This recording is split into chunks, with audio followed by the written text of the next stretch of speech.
Alright guys, how's it going? Just finished a really sweaty morning session. I just want to share some tips that I give my students about Ushiro Geri. Yeah?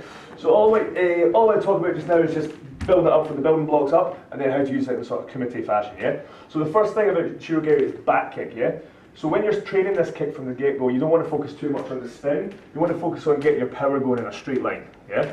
So what I want you to do is start from your back facing the target, the kicking leg a little bit forward. I want you to think keeping your knees quite close together. You don't want to swing your leg round from the start. You want to keep your knees quite close. Make sure your heel is coming up towards your backside and your hips are going backwards. Yeah, you don't want to rotate your hips round, because then when you do that, your kick's going to start going off to the side this way. Yeah. So initially, hips back, keeping this in, driving out and back. Trying your best to keep your foot pointing down towards the floor initially, just to make sure everything's going in that straight line. If we start turning our foot side on, that's when our hips will start to open up and our power starts to go circular.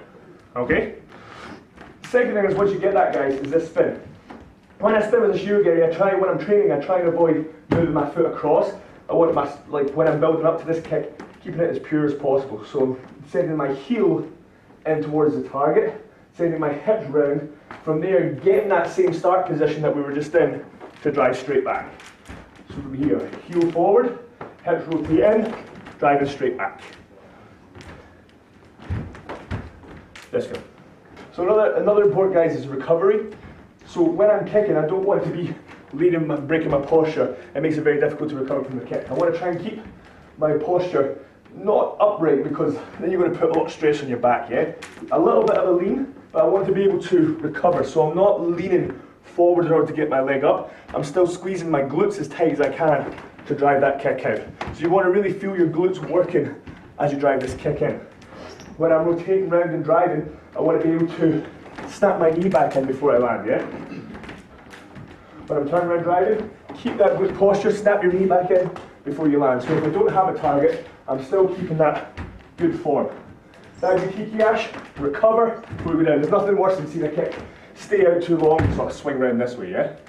So even with a target, always think, even after you're hitting, driving in, that good hikiash before you land. Once you've got that, you can start being a little bit more free. If you train that way for a long time, you naturally have your power going straight, and then you can start letting your hip go in for that extra torque as you come round, yeah? It doesn't so matter about foot position, as long as you're able to get that body going straight in. That means that once you can get your power going straight, you can then start opening your hip up to drive that extra bit of force in behind it. But that can only happen once you get this straight line power. Once you've got that straight line power, you're able to drive in without your kick going off to the side. Those. And last thing, guys, I want to talk about is distance, yeah? People that do Ushiro Geri, but for me, for years, whenever I try and land this kick, I'd always throw it from about this distance, which is roughly about my Mawashi Geri distance, yeah? But it's always too far away and I'd end up being short at the target, skiffing. So for Ushiro Geri, it's a little bit close quarter kick. You want to think like the showman position that you're in with Mai Geri here is about the same position that you want to be. Showman position for your Mai Geri here is the same position you want to be for your Ushiro Geri as you drive in there.